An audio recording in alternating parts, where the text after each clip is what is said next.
Oh, my brother! Hey guys, welcome back to my YouTube channel. And today we're going to be taking a look at some of the most extreme moments in ECW. Our first video, we're going to take a look at Mr. Monday Night himself, Rob Van Dam, against Bam Bam Bigelow.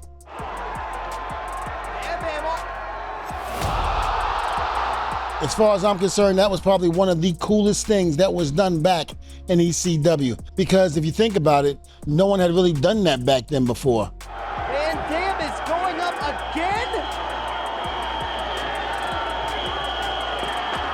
Oh my God! You have to be a tremendous athlete to do things like that. And you know what? Today, people are doing it left and right.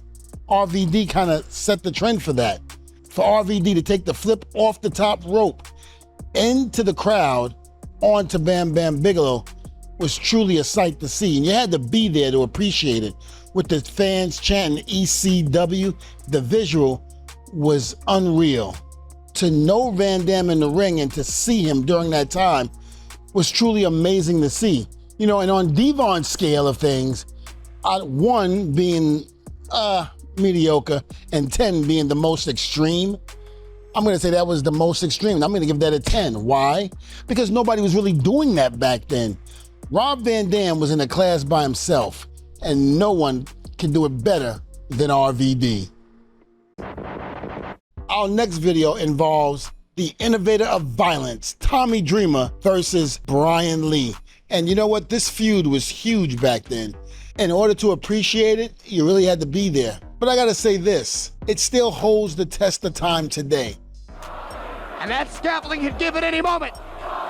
You see, a scaffold match can be extremely dangerous, especially if you're scared of heights. But something's telling me Brian Lee was not scared of heights. If you're scared of heights like I am, being that high up from the ring is not something you wanna do. So as far as I'm concerned, that old theory, please don't try this at home, this is one of them.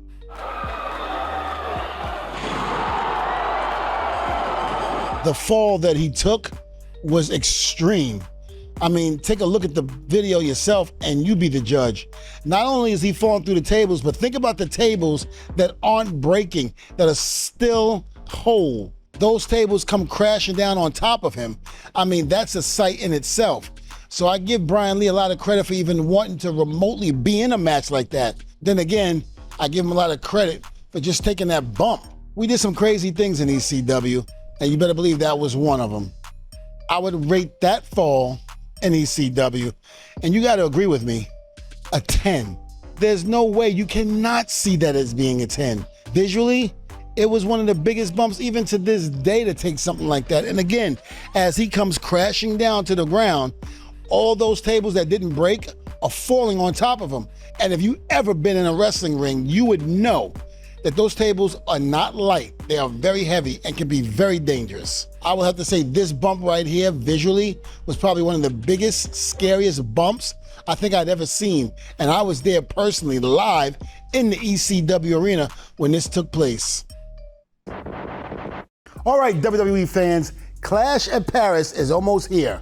And my bookies got the action. We got John Cena versus Logan Paul, and all those matches are drawing serious action on MyBookie. Now you can bet on who's gonna win and how they're gonna win. Hell, you can even bet on a surprise run-in. Best believe if it can happen in the ring, you can bet on it. And while the action is heating up in Paris, football season is right around the corner. So if you wanna bet on all those sports, then MyBookie is the place to do it. Just use promo code DVON, and any bet you choose is covered up to $500. That's right, make your play, and even if it doesn't hit, you get it right back when you're using your Bet Back bonus token. Clash at Paris is on deck. Football is coming up. Bet anytime, anywhere on MyBookie. And remember guys, use code DVON. So our next video features one of my favorites, the Dudley Boys versus FBI, the Gangsters, with Axel Rodden. Going up!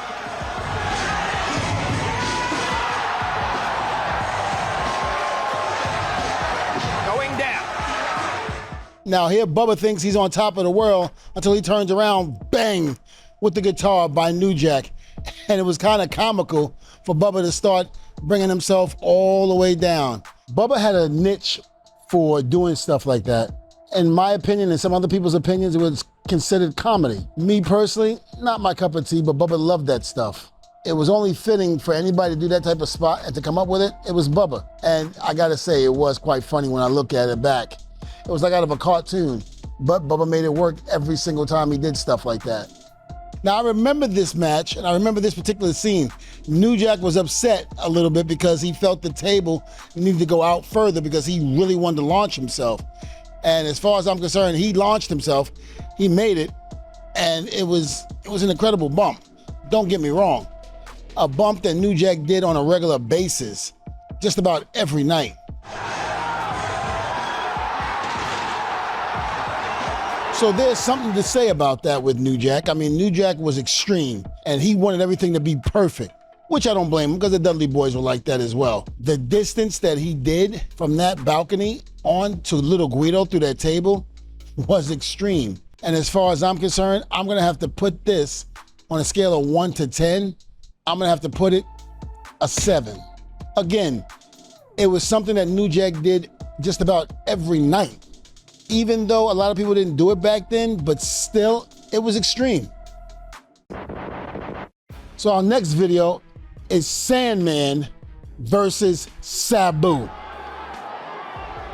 As Sandman looks at that ladder, there's no telling what's going through that man's mind. He starts to make his way up, and as he makes his way up, here comes Sabu.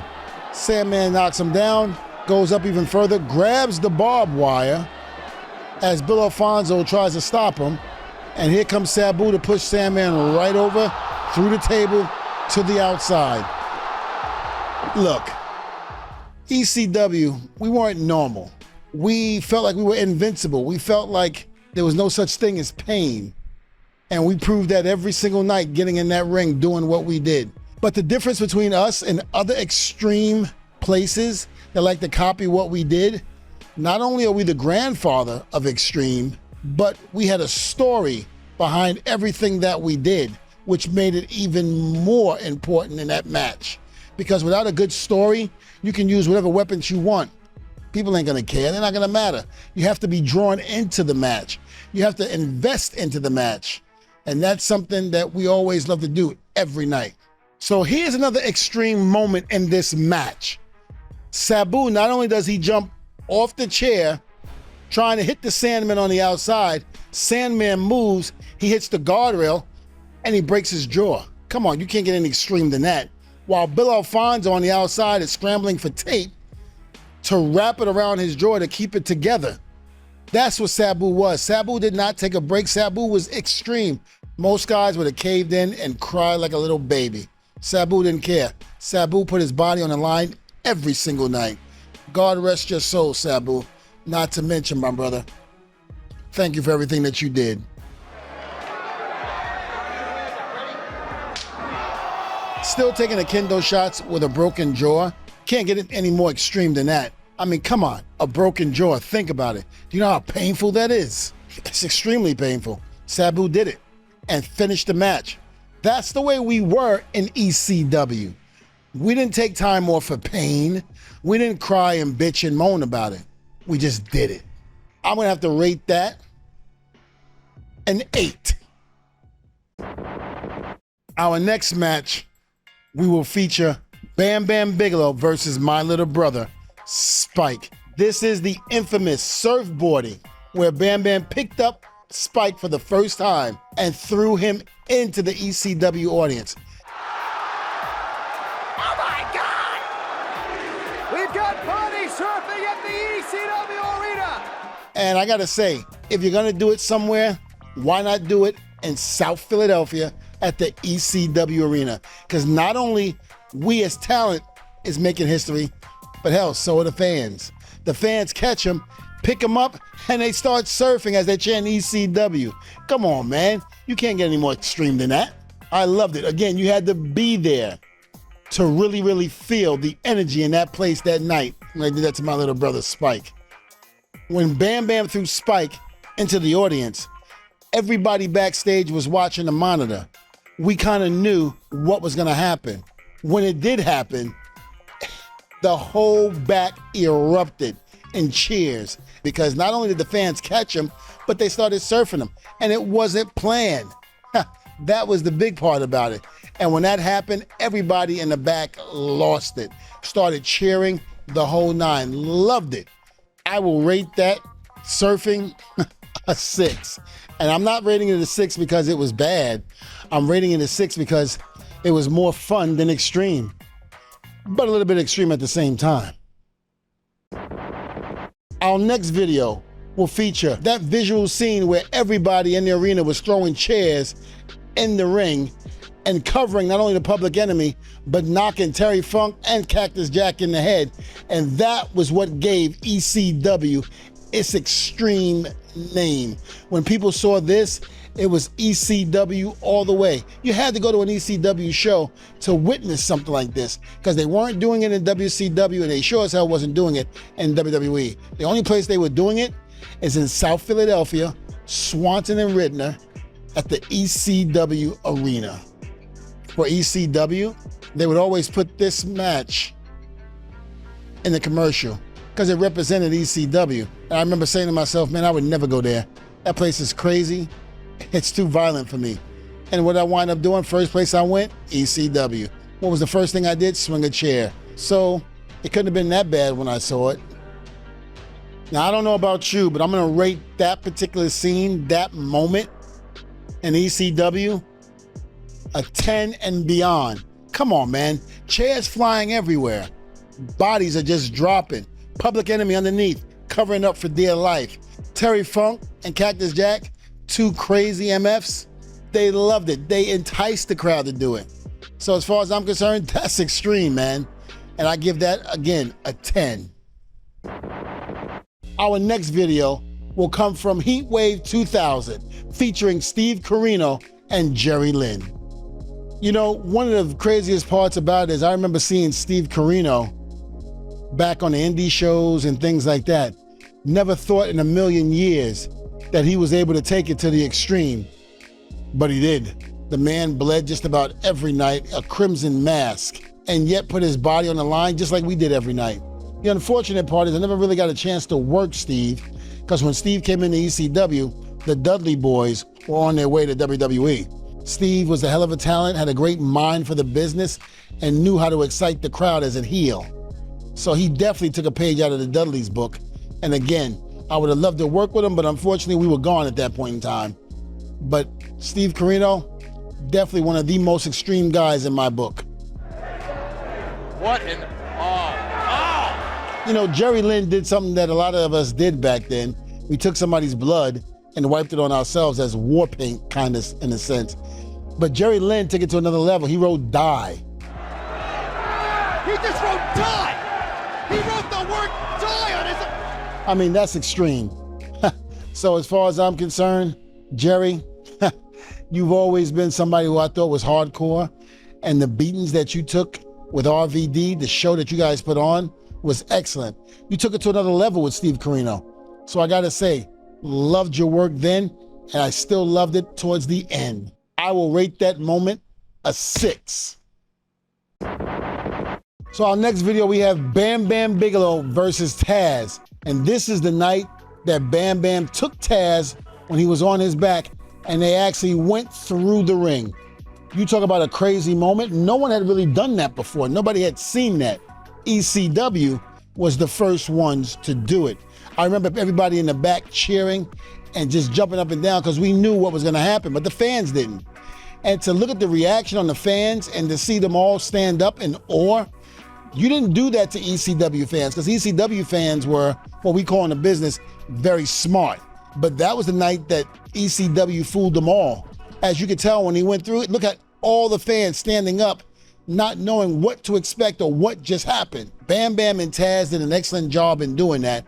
And I mean, they really shocked the people that night. Not only that, but we were happy as talent in the back watching this, because at that particular point in time, we saw history being made. Bam Bam's tapping! Bam Bam Bigelow is tapping! Jonathan again! So I'm gonna say this, the Bam Bam Bigelow and Taz I'm gonna rate that a 5. And again, I'm not taking anything away from it. You might not agree with me, but again, when you look at other extreme moments that we've talked about, yes, the first time ever going through the ring, it was jaw-dropping, but at the same token, I gotta look at it visually. Compared to the other ones, what would be the most extreme counting backwards? That's up there as extreme, but just not as big as the other ones.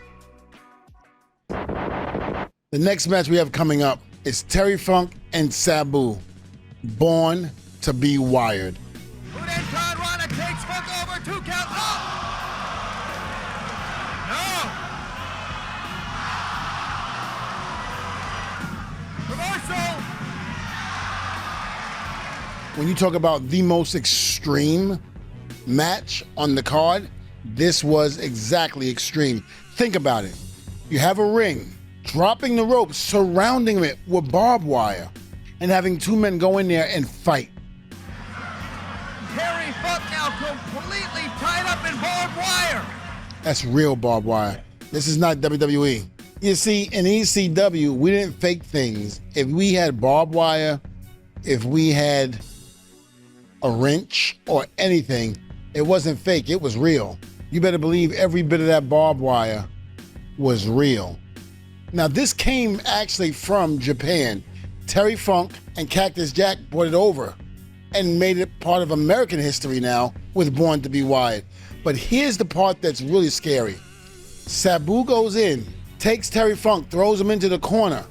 Terry Funk moves. As Sabu starts to charge him and jumps into the rope, he jumps into the barbed wire and rips his skin wide open with his tendons sticking out. It's almost like when you're moving your fingers like this and you see the tendons moving. That's exactly what you saw, but there was nothing there. You could see Sabu looking at his arm and just cringing and seeing the tendons move in his arm. And he's screaming, get some tape, because he's trying to tape it up. He's not gonna stop wrestling. He's not gonna stop fighting. Sabu was a warrior. He's gonna keep going regardless. He's gonna do whatever it takes to get this match through, and that's exactly what he did. Bill Alfonso went and grabbed tape and gave it to Sabu. Sabu started tying the tape around the open wound. Him and Terry Funk put on a show. And I gotta say, Sabu, God rest your soul, man. You put your body through the extreme.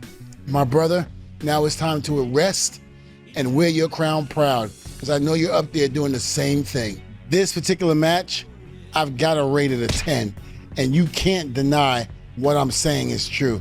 This is one of the most extreme pay-per-views of ECW. Wrapping himself in. Oh my God! All right, guys, thank you for tuning into my show this week. And you know something? There are so many extreme moments in ECW that we would be here all day to talk about them. But what we would like for you to do is like and subscribe to this video, but also leave your comments. What were some of the most extreme ECW moments that you remember? And what were some of the most extreme ECW moments that you were there for? Please write your comments down below and let us know. With that being said, we're gonna end this video with a "Oh my brother, testify."